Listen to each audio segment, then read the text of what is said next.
Sweden is famous for a lot of things. Tropical beaches and blazing sun and... Oh wait, I think I messed up my notes. Sweden is famous for awful herring, cold weather and ABBA. Today I'm gonna visit the ABBA Museum and tell you the top 10 things you didn't know about ABBA.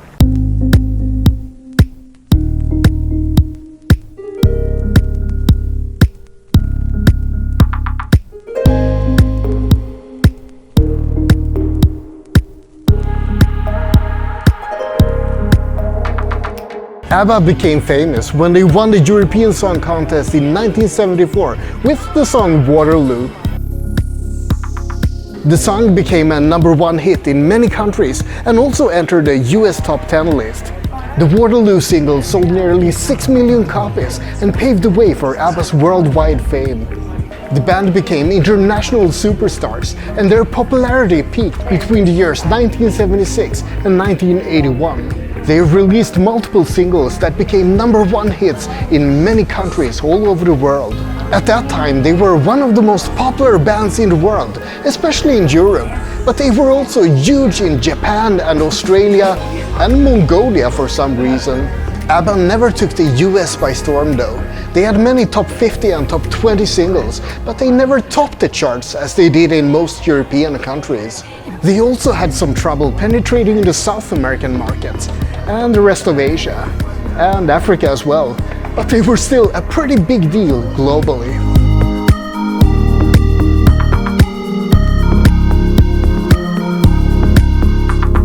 As mentioned, ABBA were big in Australia. In 1976 they recorded a TV program called The Best of ABBA, especially for the Australian market. More people watched that show than the 1969 moon landing, so the Australians were pretty hooked on ABBA. 10 years after the band broke up, they released the album ABBA Gold, which sold 30 million copies. That makes it one of the most sold albums in the world, only beaten by other giants such as Beatles and Michael Jackson, and Meatloaf. Well, the rest is sold wherever he is now. ABBA's most famous songs include Dancing Queen, The Winner Takes It All, Mamma Mia, Take a Chance on Me, and the aforementioned Waterloo. But they have made so many other songs, and it's quite telling that every single song in their top 20 list is a song that's known all over the world. But enough of ABBA history, let's get to the top 10 things you didn't know about ABBA. One thing that everyone knows about ABBA is that they're Swedish, right? Wrong! One of the members of ABBA is not from Sweden. 3 of the members of the group are Swedish. Agneta, Björn and Benny are all from Sweden, but Annifrid was not born in Sweden. She was actually born in Norway instead. Granted, our countries are sibling countries in Scandinavia, but we're not the same country. ABBA has not always been called ABBA. When they started out, they were called Festfolk, which translates to party people. They actually ran a competition in a Gothenburg newspaper to get suggestions for what to name the band. They were really tempted by a couple of the suggestions, such as Alibaba, Fab and Baba, until they skipped all of the offered suggestions and went for ABBA instead. Do you think they would have been as popular with any of the other suggestions? Would Alibaba's Dancing Queen have topped the charts? Who knows? Speaking of the name ABBA, they ran into a bit of trouble when they decided to use that name. In order to get permission to use the name, they had to negotiate with a Swedish seafood manufacturer, also called ABBA. ABBA is famous for their awful canned herring and other delicacies like that, but they have been around since 1838, so they definitely have first dibs on the name. ABBA's first live performance took place before the band was even created. The future band members were on vacation in Cyprus in 1970, and even though the band hadn't officially started, they still ended up doing a spontaneous show in front of UN soldiers stationed at the island. It was a completely improvised live performance, and I can imagine that it must have been quite a shock for those soldiers when, just a few years later, those partying musicians who came to cheer them up turned into international superstars. So if you're ever bored when on vacation, now you know what you can do instead of lounge around on the beach. And then maybe you too will become an international sensation one day. ABBA are famous for their outlandish outfits, and they were active during the disco era. You can tell, right? Their clothes are basically the most disco thing you can imagine. So many sparkling things and sequins and whatnot. But those extravagant outfits weren't just there to make them look cool, they also served a tax purpose. According to Swedish tax laws back then, clothes were deductible, but only if they could prove that they were not to be used for daily use as well. So ABBA came up with the most outrageous outfits they could think of, so that they could prove that there's no way they would use them in daily life. And all of this to get around a Swedish tax loophole.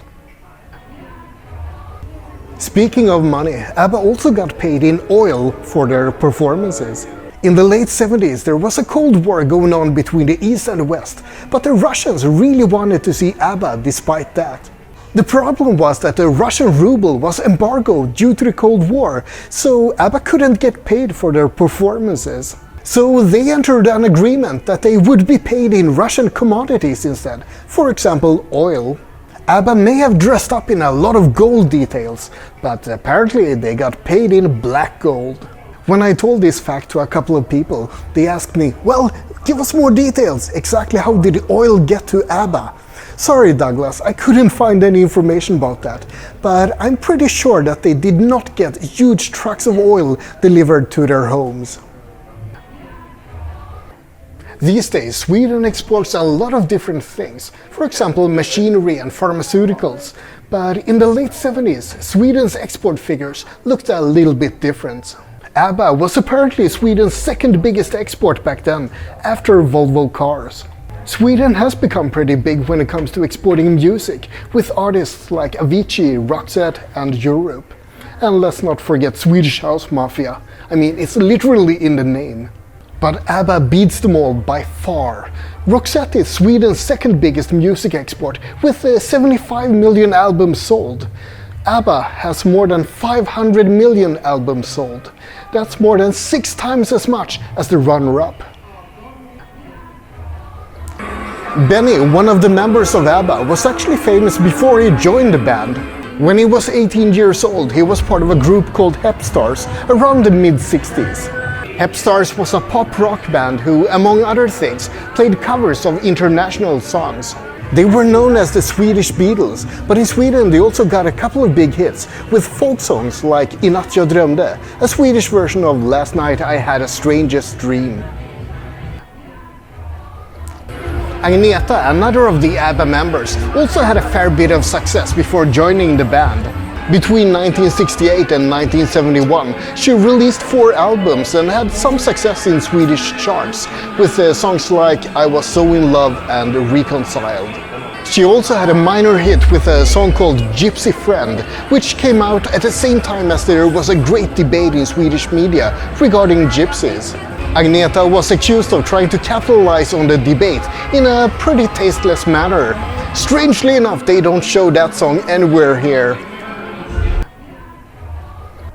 For the final fact about ABBA, did you know that they pledged never to regroup? This is a literal quote from the band. We will never appear on stage again. There is simply no motivation to regroup. This is of course extremely ironic, given that the band has had a reunion in 2021 with a new album released as well. Although these days we don't really talk about albums, do we? There have been quite a few changes since ABBA's glory days. The CD has come and gone. That's a whole distribution technology that has been introduced and then died out. MP3 files and MP3 players have come and gone. That was, at least in my view, a first step towards a digital revolution in music. These days we use music streaming services instead, and ABBA is of course available on Spotify, another Swedish invention.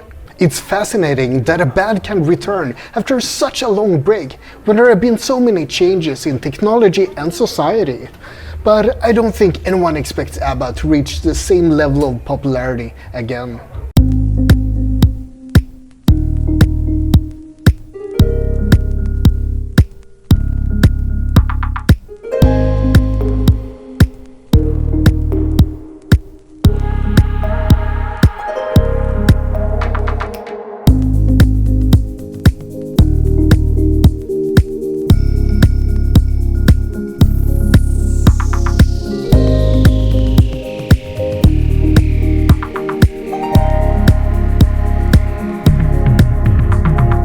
ABBA is one of the things that Sweden is most famous for of all time. I hope you learned some new things about them from this video. Do you have any other interesting facts about ABBA to share? Leave a comment if so. Either way, like and subscribe, but most importantly, have a great day.